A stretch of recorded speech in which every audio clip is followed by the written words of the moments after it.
بسم الله الرحمن الرحيم الحمد لله رب العالمين والصلاة والسلام على أشرف الأنبياء والمرسلين سيدنا محمد وعلى آله وصحبه أجمعين. Respected sisters and brothers, Assalamu alaikum wa rahmatullahi wa barakatuh. We thank and praise Allah and we send salutations on His Prophet Nabi Muhammad sallallahu alaihi wasallam. I'm absolutely delighted to be here with the community of Ashford Staines. I had the great opportunity to meet with one of your foremost workers and activists of the community, Brother Moosa Sheikh, and he asked me to come here to speak on a very big topic. So I'll try my best.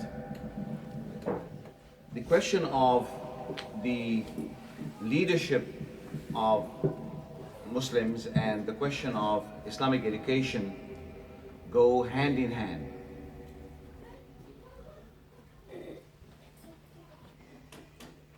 No community can make any progress, no community can make any form of impact, and we cannot have success in this world and in the hereafter without actions. And actions in Islam are dependent on learning and knowledge.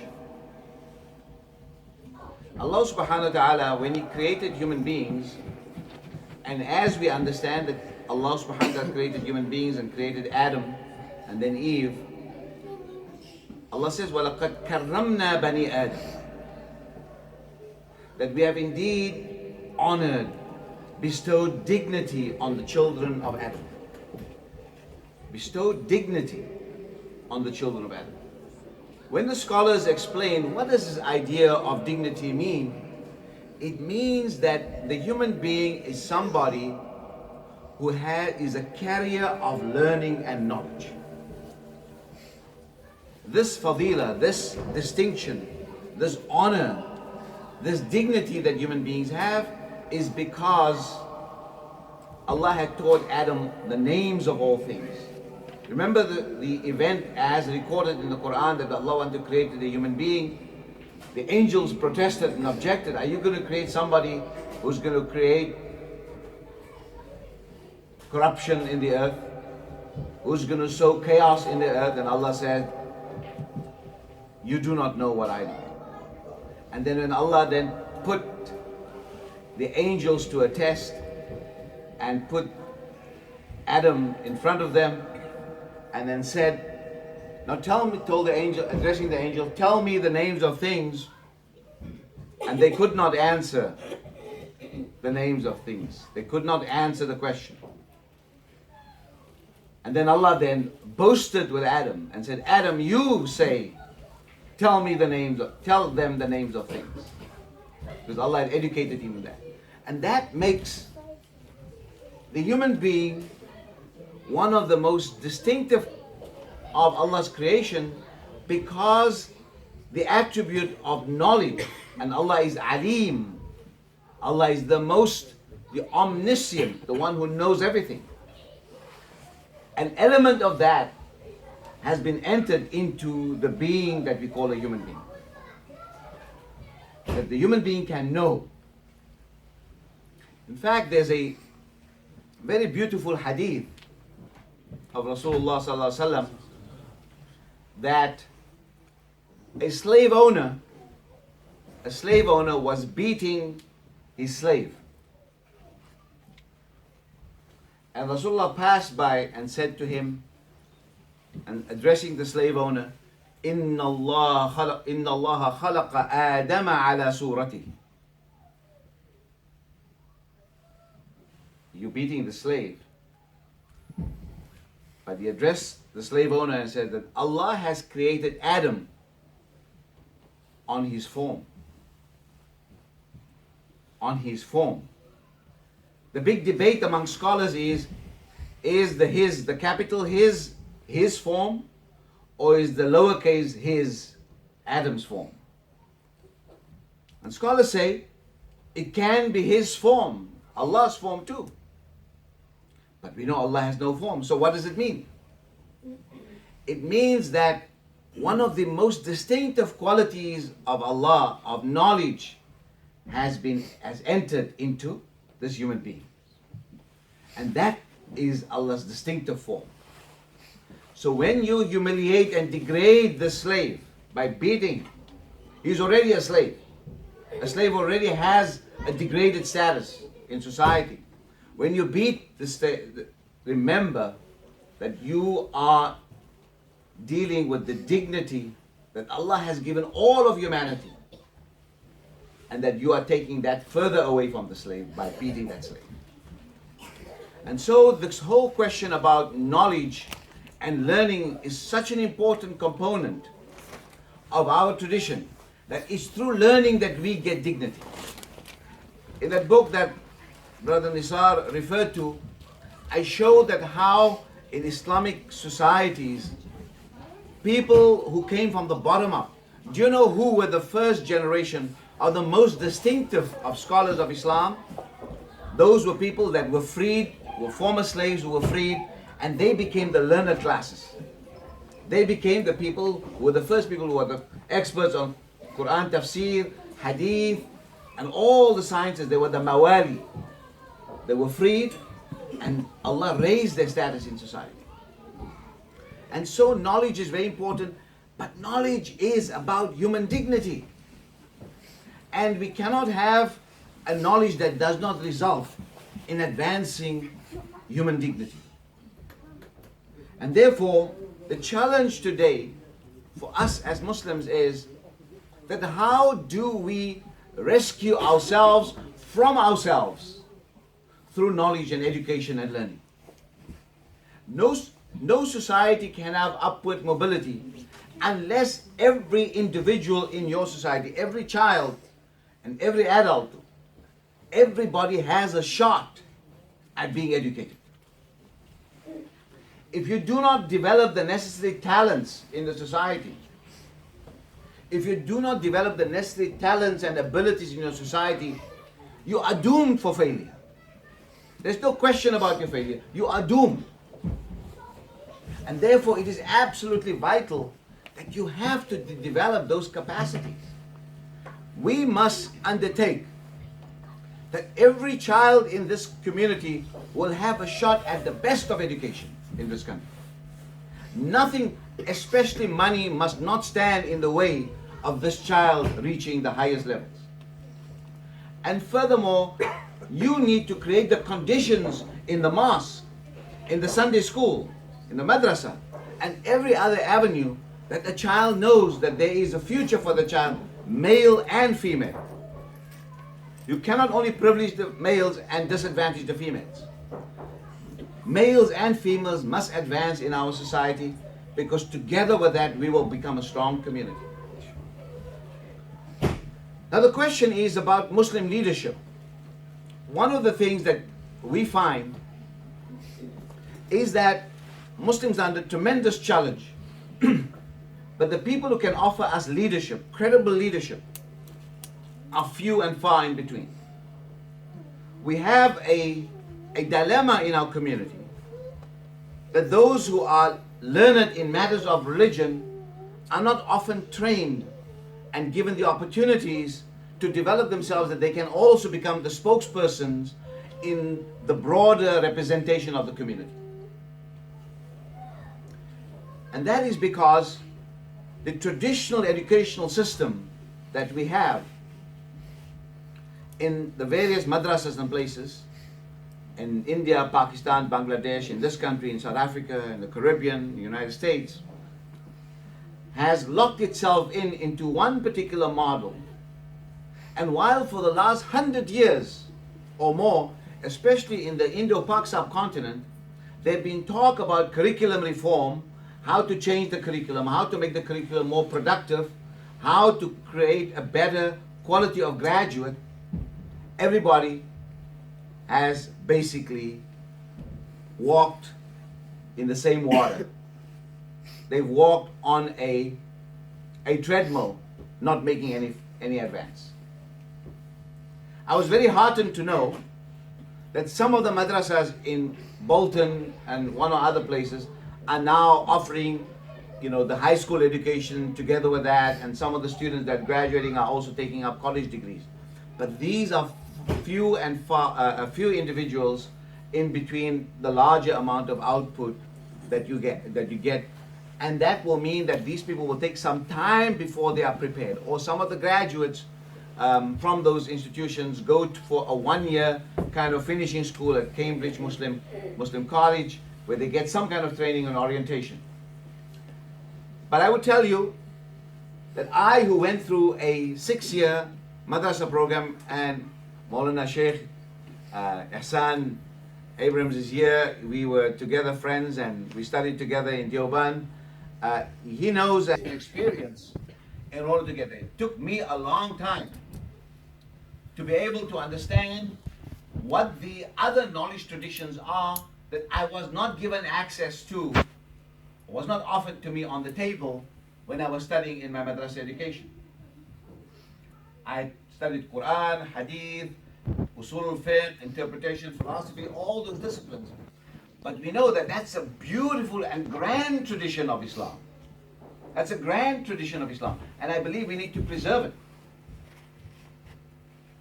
But we also, in my own experience, I would have been better prepared to understand that curriculum if I had an undergraduate degree, knowing well sociology, political science, philosophy, and a good grounding, good Arabic, and those kind of things. So in a 6-year period, I had to learn Urdu, I had to learn Arabic, I had to learn some Persian, then I need to go to all those disciplines. It's quite a intensive program. And in fact, I began to value my traditional education more after I developed other kinds of skills. Once I began to know more about modern philosophy, once I learned more about history, once I learned more about sociology, now I began to see much more in this legacy that I had studied. But it was not apparent at the time. At the time, sometimes it was a slog, but I was always a curious fellow, as Maulana Hassan will know that I was always to, ask a lot of questions, read other books, create a conversation amongst my colleagues, challenge some of the kind of orthodoxies that people had, and of course earned a bad name for myself. But I'm okay. I'm still here, and I hope I'm not still the bad guy. I'm hoping that I'm making a contribution by sharing my experiences with fellow Muslims and helping us to think through some of the challenges. When I was writing this book on the madrasas, when I went back after 30 years to my places where I'd studied in India, interviewed a lot of people to see what had changed, because in the West, madrasas became synonymous to terrorism. That in the madrasas, they produce terrorists. And I said, okay, I want to see, I didn't turn out to be a terrorist.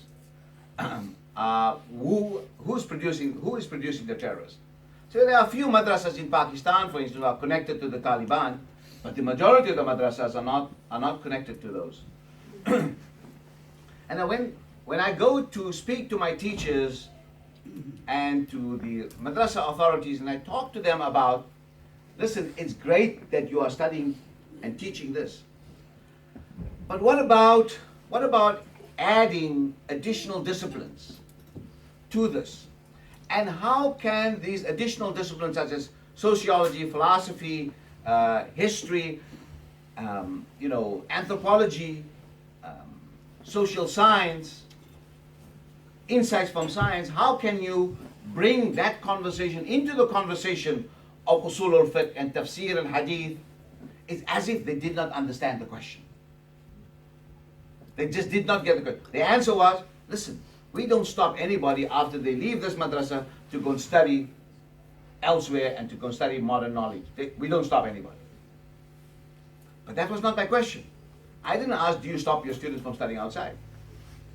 I asked in the question that, are you prepared to make this knowledge that you have, are you prepared to inject new forms of human experience into this and ask new kinds of questions? Because that is, you cannot, you see, it's great to read a book from the 7th and 8th and 9th and 10th, 11th century, but that is the knowledge of that time. That is not the knowledge of today. It's great understanding the tradition, but that knowledge needs to be updated. You cannot, learn the art of agriculture that was practiced, 1,000 years ago and think that that agricultural practice is still going to work today. There's mechanization, there's different kind of soil changes, there's different kind of demands on agricultural outcomes and so on. Similarly, in the realm of ideas of what a human being is, how human beings evolve, what they need in societies, those require different kinds of questions, and there will be different kinds of answers.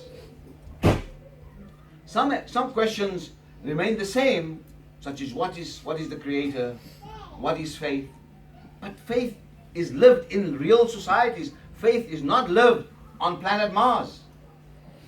And faith is not lived in the 8th and 9th century. We're living faith in the 21st century with different kinds of challenges, with different kinds of needs. And those needs need to be addressed. So no wonder that many of the solutions that are offered really don't get home. They don't get an echo. It doesn't work. And so it seems that in the traditional madrasa education, the question of updating that knowledge is not even understood. And the truth of the matter is that the student who studies in a traditional madrasa and then goes to Jamia Millia or Aligarh or to Karachi University or to Punjab University gets very easily stigmatized by the mainstream madrasa teachers. It's what they say, that you have gotten off from a horse and you have mounted the donkey. Because our knowledge is better, now you've gone to learn secular knowledge. So first of all, that idea of creating a gap between secular and religious knowledge, that's a false dichotomy. That's a false dichotomy. That's a false division. Knowledge is knowledge. And knowledge works together. This idea that Arabic is a tool for you to understand that some knowledge are utilities and other knowledge is objectives. If you don't understand Arabic and its philosophy, you're not going to understand the Quran, period. And you need to understand the depth of Arabic in order to understand the Quran. So Arabic is just not a tool. It is the substance of how you understand the original and foundational teachings of Islam. But people have made this kind of idea that, that ulum al-aliyah and ulum al-ulya, right? Those instrumental disciplines and those are the objectives.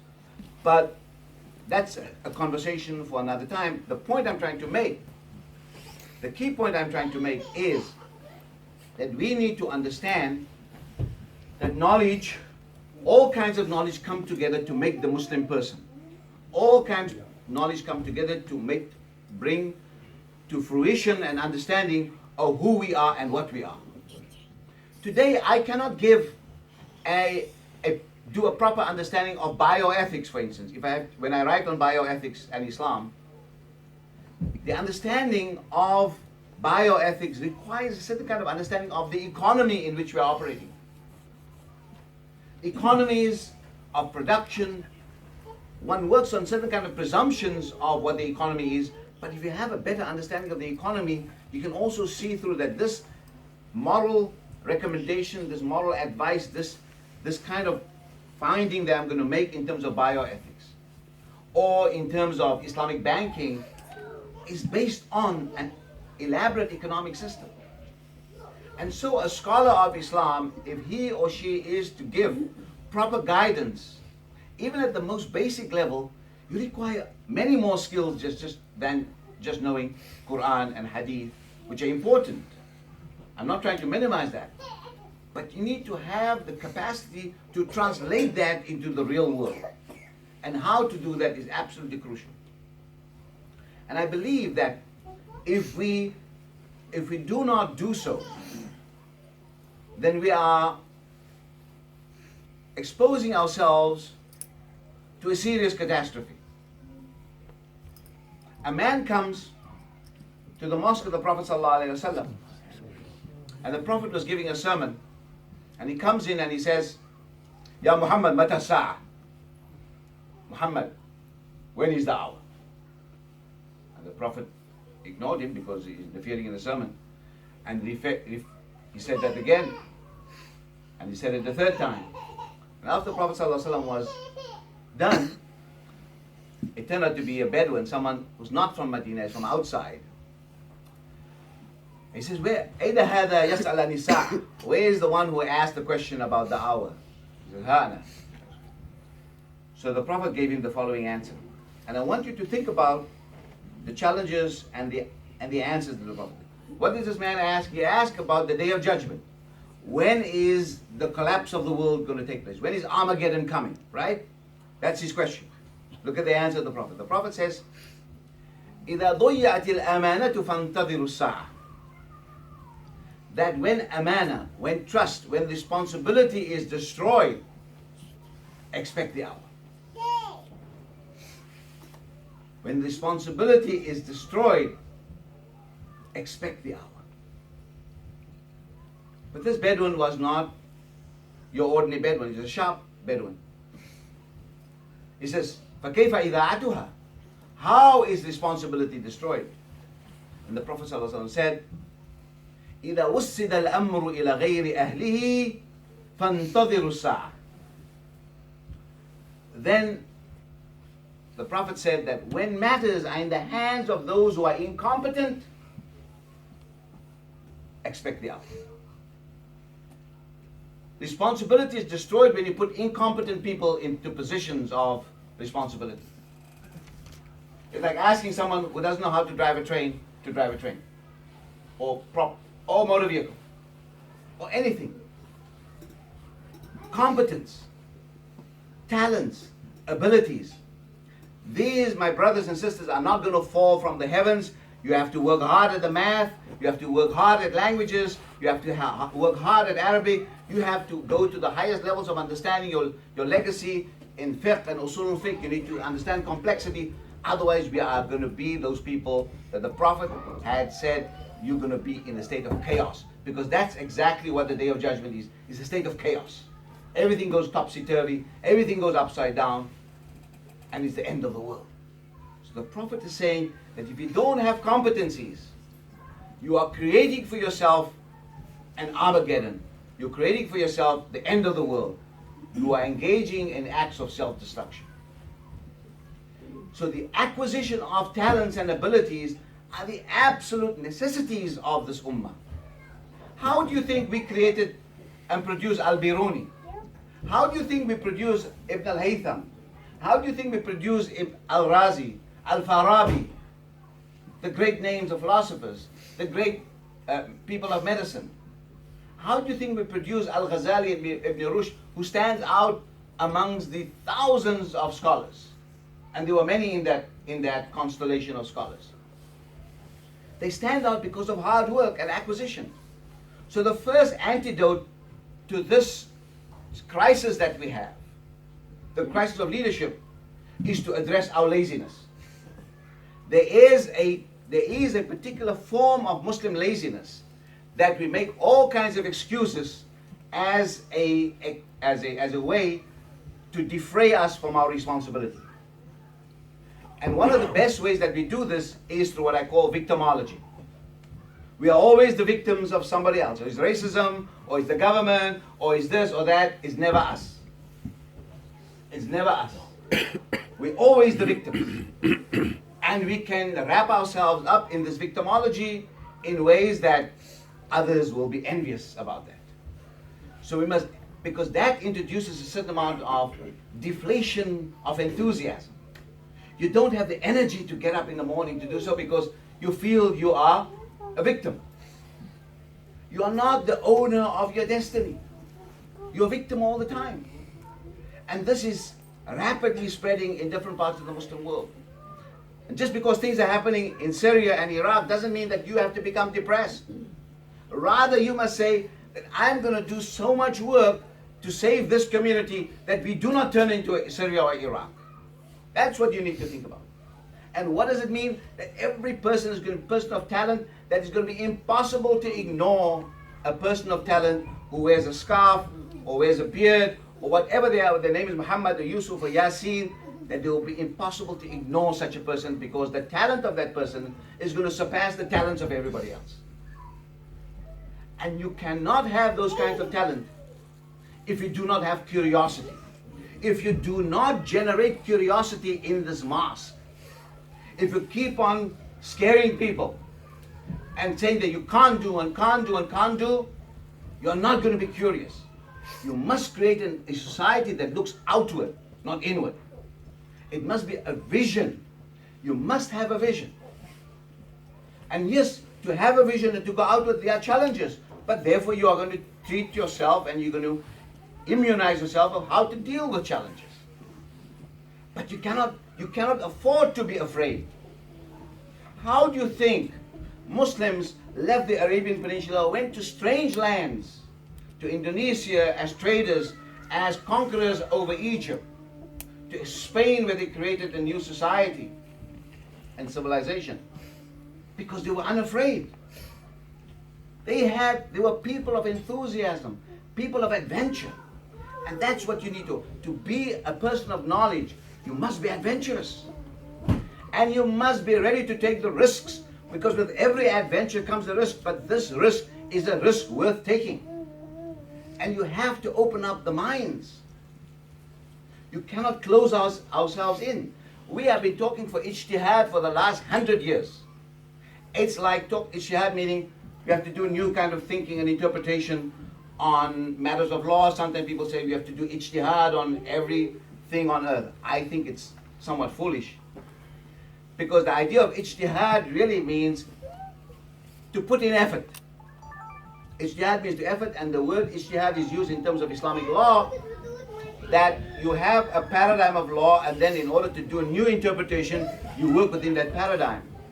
But even though Muslims have now renewed this slogan of ijtihad, and we have to do ijtihad, for 100 years we've done ijtihad and we've gone nowhere. Because you cannot do ijtihad based on old knowledge. It's like putting some stones in a Coke can and just knocking it around and making a lot of noise, but there's no delivery. You need to have knowledge, and you need to reignite the knowledge, and you need to be able to take the reality of the society into your vision and say, okay, how do we build?